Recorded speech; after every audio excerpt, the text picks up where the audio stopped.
we've done this whole dive about astrology, right? You have all these different kinds of astrology. You have tropical astrology, you have Vedic astrology, you have True Sky Astrology, and there's a few other ones in between there. And what energetically we've successfully done within our collective at Lightbody was, we discovered that there is a way that all those three systems work together in a very holistic way.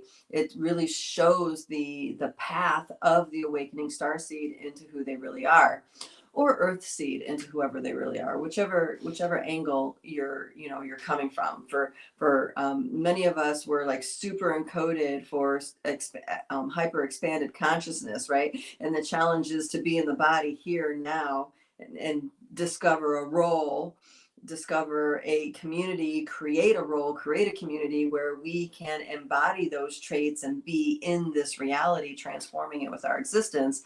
And then there's the other path where people are deeply anchored, where a starseed or earthseed is deeply anchored in the 3D reality and is all about how to peel away the blind spots and stuff to discovering those higher dimensional level, higher consciousness encodements and dropping that in. So either way, it's about being here now for us all. So when we talk about the way we've integrated those ways of looking at astrology, True Sky Astrology is the life force expression without any of those overlays, without the overlays of structure. And some people relate these structures to Saturn and the Dark Lords of Saturn, and Jupiter and the Dark Lords of Jupiter, which is, spiritual structure, but also societal structure, right? So, for example, when you take True Sky and it gets converted into Vedic astrology, the moon codes have a heavily influence on how the moon codes and different fixed stars have a heavy influence on how the cycles get identified and translated. And the moon is an installment is an installment that was brought to this realm many hundreds and thousands of years ago, according to indigenous lore. Indigenous records that go back that far, there aren't many, but there are some that do talk about history that goes back that far, actually talk about the time before the moon. So the time scale is skewed. In some of those tellings, the time scale is tens of thousands of years. In other tellings, the time scale is hundreds of thousands of years. But the main point being is that the moon was not always present while there was consciousness evolving in this reality. Okay, so when you take in the Vedic astrology, they include the different I don't know if it's called mansions. I can't remember the exact terminology now, but the moon heavily influences the translations of these patterns, how it translates in the cycles of your life, in your soul's journey. And then you have tropical astrology, which takes the True Sky map and divides it nice and neat into 12 houses and 12 signs. There are some that talk about 13th sign, but that's a whole other thing. Not a whole other thing, but that's a whole other kind of conversation to be having. And that 13th sign is called a fucus.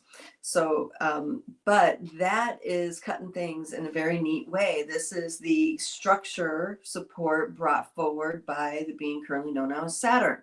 And Saturn, can create structure of support. And many of us may say that the structures of support of what it does to the astrology, which is our access to the Akashic field in real time, is that it's an overlay, and that overlay is what our ego driver is built upon. So we would translate that as tropical astrology being the astrology of the constructs of who you think you are, aka your ego driver.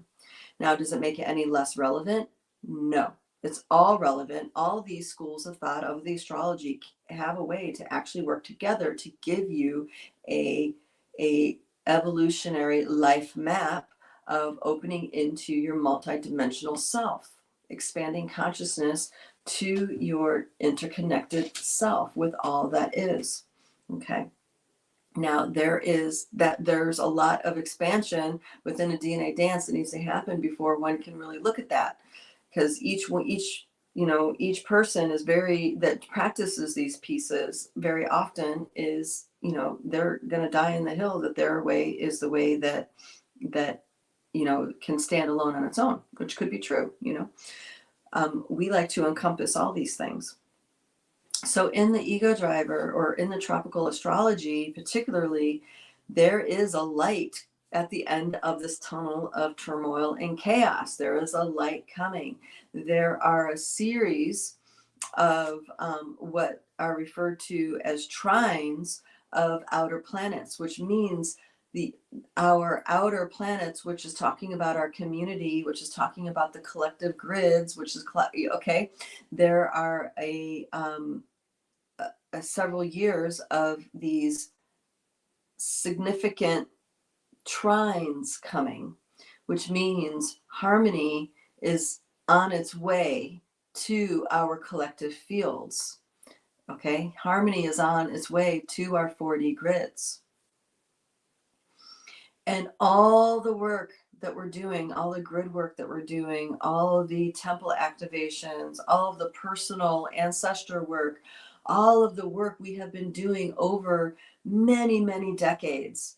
I mean, the early star seeds were happening, back in the 30s and 40s, y'all. So they have been doing this work for decades and decades and decades and decades. Okay. So right now, there are a lot more of us. This is why we have this newer vernacular, such as starseeds and indigos and all this stuff, because there's so many more of us coming to the planet and are now in our adulthood.